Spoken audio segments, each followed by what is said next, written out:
Family replaced me, on vacation with my fiancé's mistress. Called me the affair baby. I waited a year, then exposed them in front of 50 guests.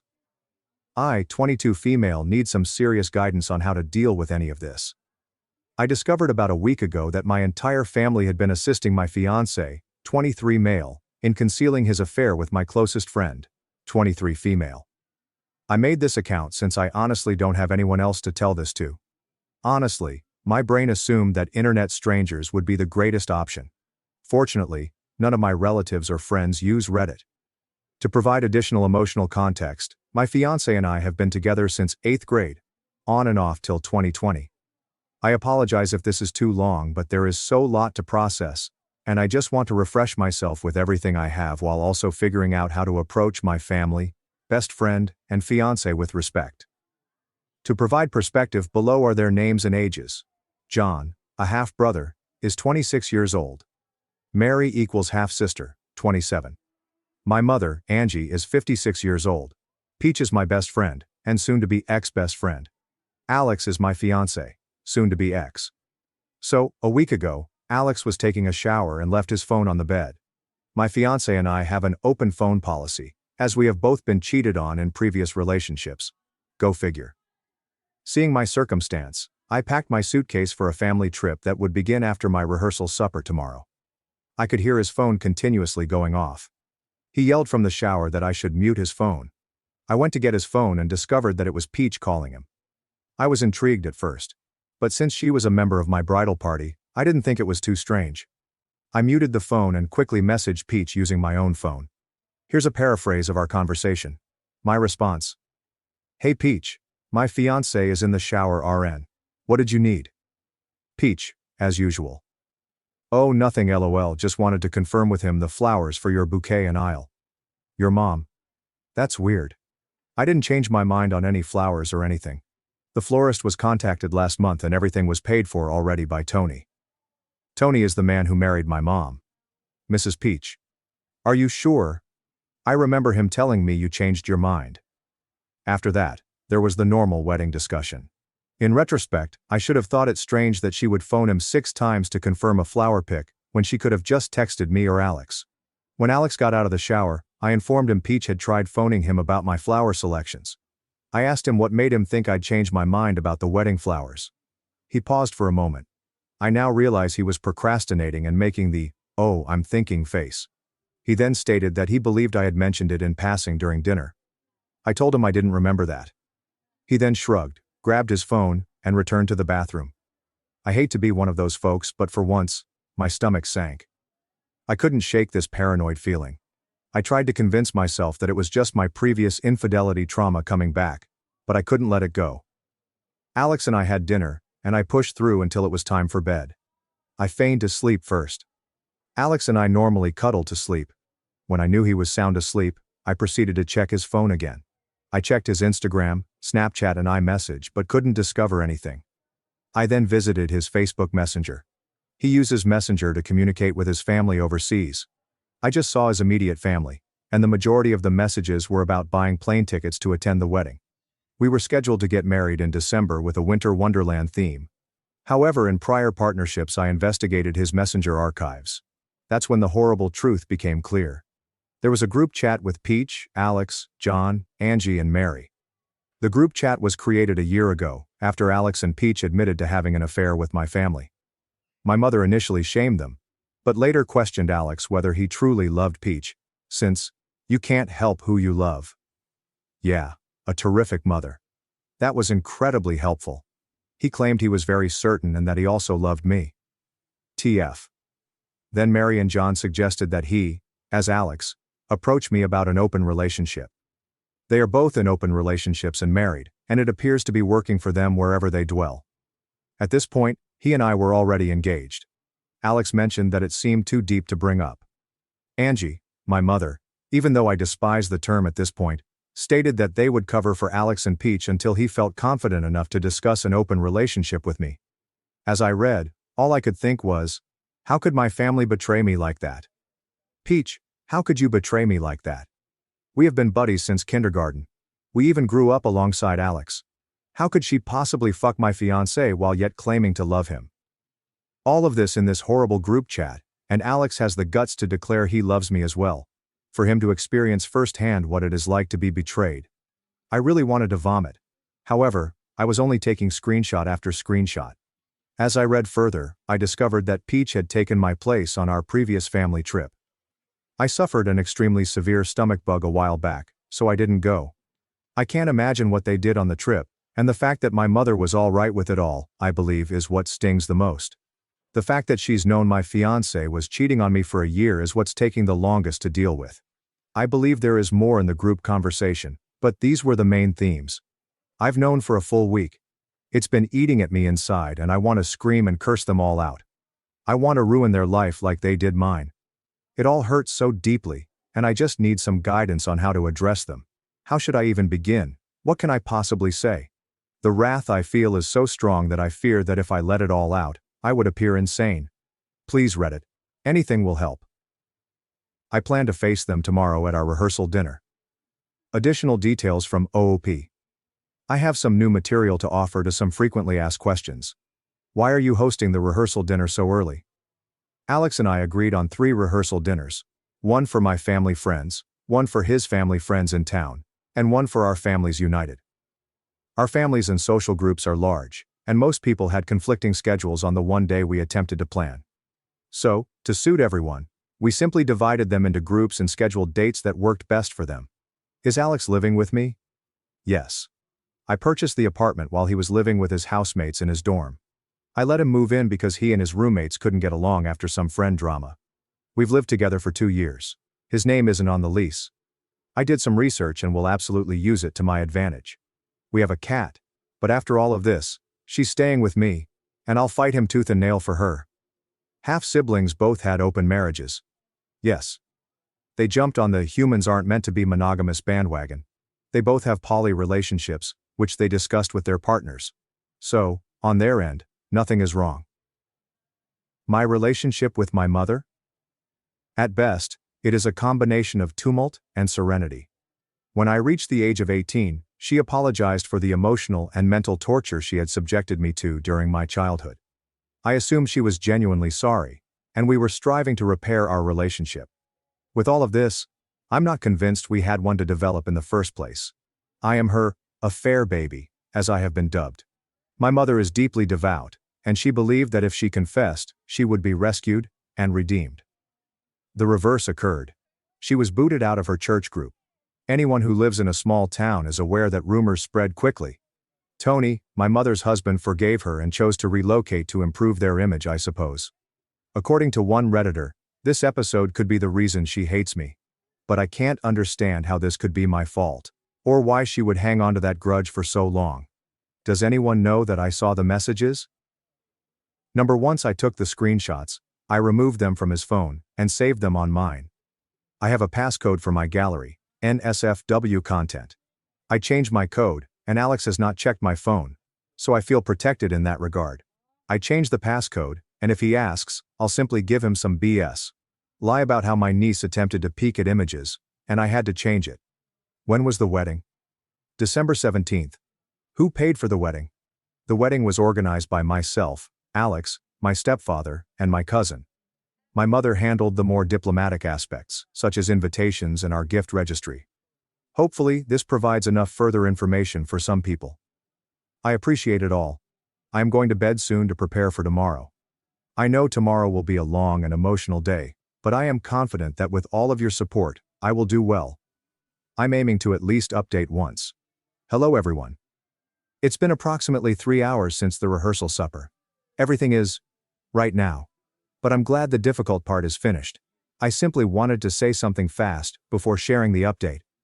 To those threatening to dox me to prove my story is false, please go fuck yourselves. I'm going through a really difficult moment in my life, and the last thing I need is some folks on a personal quest to prove my struggle is a hoax. I already deal with an abusive mother. I already have a lot to worry about. My emotions are still heightened and intense. I apologize if I rambled in certain places. With that out of the way, here's the update. I ended up accepting bits and pieces of advice from everyone. Last night I alternated between going ghost and erupting on everyone. I opted to choose a combination of both routes. I submitted the screenshots to Alex's parents and explained the situation to them. I honestly expected them to dismiss it or not believe me. However, they called quickly. They questioned if I had any hard evidence of them cheating aside from their admissions. I admitted to them that I didn't. They asked for more screenshots, so I basically sent them a large portion of them. His mother made me feel bad about mailing them. She sobbed and apologized for her son. She quickly grew inconsolable. His father took the phone and asked if there was anything his son could do to make amends to me. I was angry when he asked that so early in the morning, but I eventually understood his point of view. I asked him if I could be candid, and he agreed. I told him that unless his son shriveled up and vanished, there was nothing he could say. His father said that he understood. I asked if they could keep this between themselves until I brought it up with Alex. They said they could, so we closed the call. For a time, I thought vomiting from stress was uncommon, but it finally happened. I suppose Alex heard what I said. Not the phone call, but my vomit. I stepped outside to have it since he awoke and attempted to rub my back. I raised my hand and cleaned myself up. This was about 7 a.m. in the morning. Alex expressed concern in his voice and asked if I was all right. For once I saw only crimson. I managed to maintain my composure. I'm not sure why, but I suppose that will be my superpower to keep. I ignored him and went back to sleep. I got back up at 8 a.m. and started preparing for the rehearsal dinner. Alex informed me he needed to get some things done before going to the restaurant. I told him that was all right, and I'd see him later. Before he departed, he told me how much he loved me and how eager he was for this day. I answered, "Me too," trying not to show any fury. Once he went, I gathered all of the screenshots. Some people may not be aware that you may schedule text messages to be sent at specific times. I decided to email it to everyone. Peach's family, our mutual friends, his family and mine. I set it to go out at 1:25 p.m. This would mark the halfway point of the dinner, and guests would be dropping off gifts for us ahead of schedule, among other things. I gathered the black hole of stress that was building inside me, and went to the restaurant when it was time.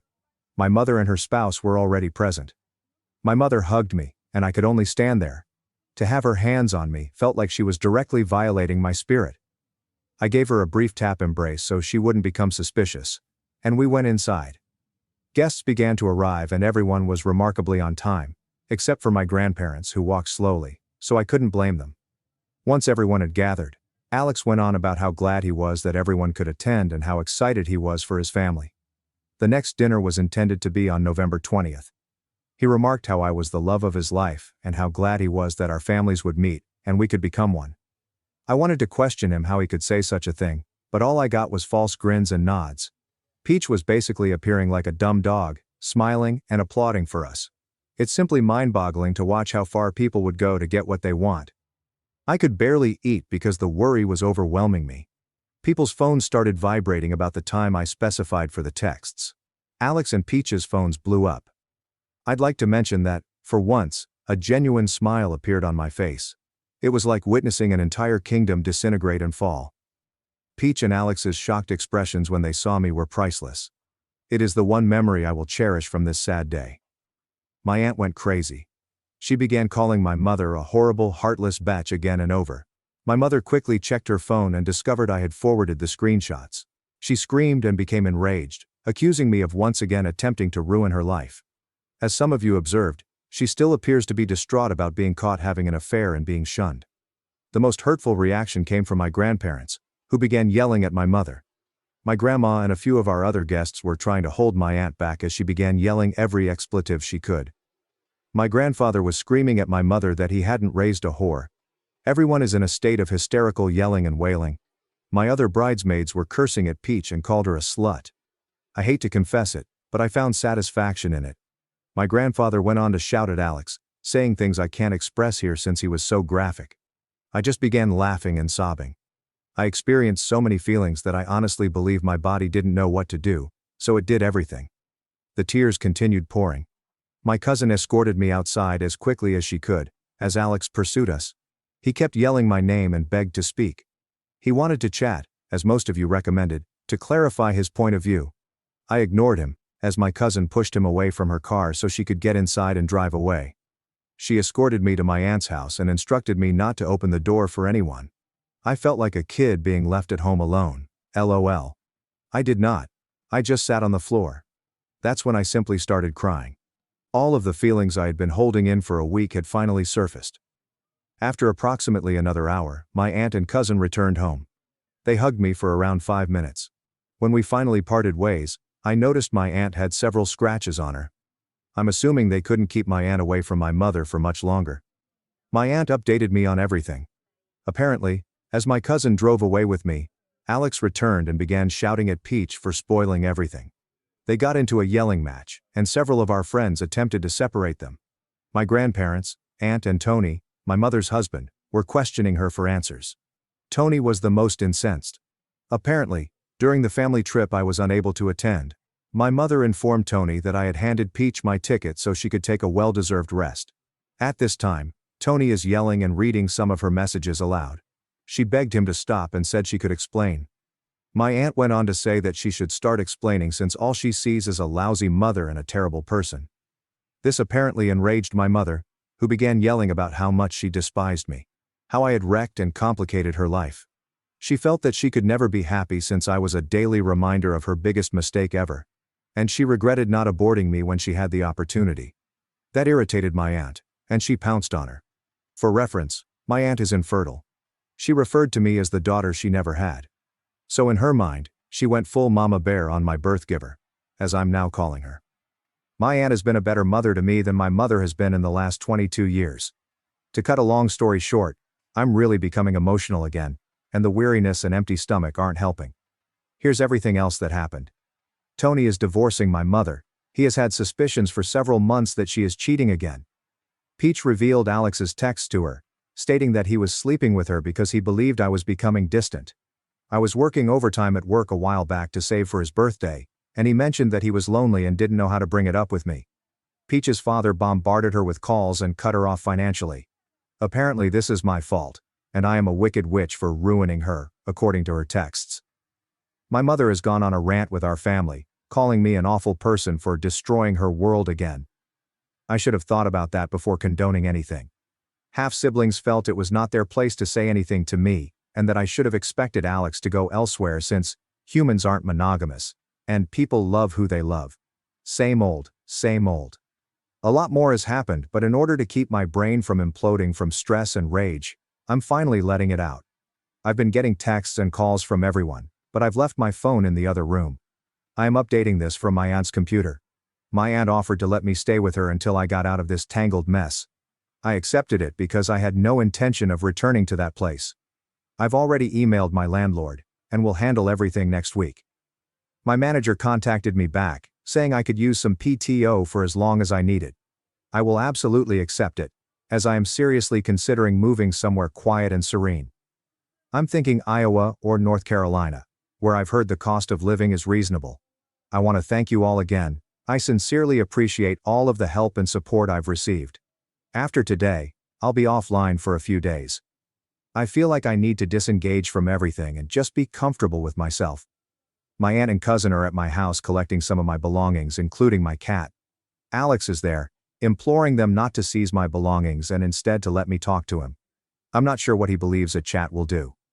My emotional and mental scar will remain with me for some time. I also know I have a long journey ahead of me in therapy. Many people have pointed out that my mother abused me terribly. Now that I know how much she despises me, it will be easier to maintain no contact. Now, an update. Maybe Reddit won't screw me up. If the issues in my original post cannot be resolved, I shall summarize them. To provide background for new people. Peach. Ex-best pal. Alex equals ex-fiancé. The egg donor is my mother. Tony is the egg donor's soon-to-be ex-husband. I messaged Alex's parents with the screenshots. His parents were really upset. I ordered text messages to be delivered to everyone during the rehearsal dinner. I also forwarded the screenshots to Peach's father. He is her only parent. Her mother is no longer with us. Bless her. I also made sure it went to Peach's family.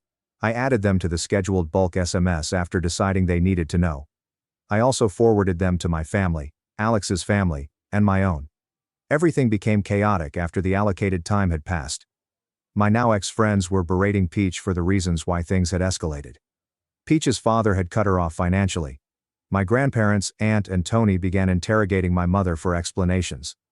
I suppose under duress she confessed to hating me. She blames me for her difficult and wrecked life.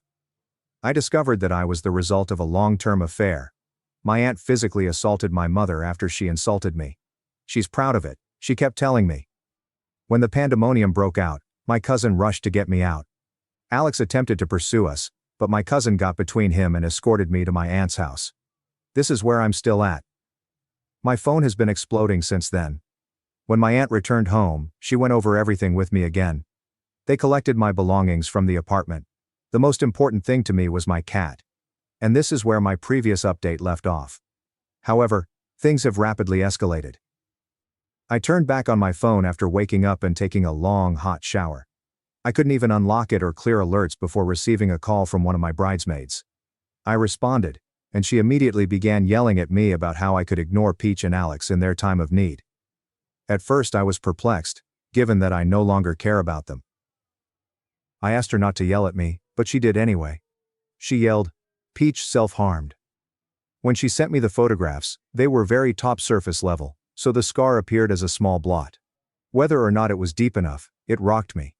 I wanted to sneer on the phone because I knew she was doing it to raise support for her cause since I hadn't responded to her texts yet. She also informed me Alex attempted to overdose.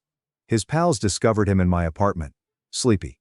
They rushed him to the hospital where he was cleared because they didn't need to pump. They are keeping him under watch for the next 72 hours, which is a good thing. Just because I despise his guts doesn't mean he deserves to die.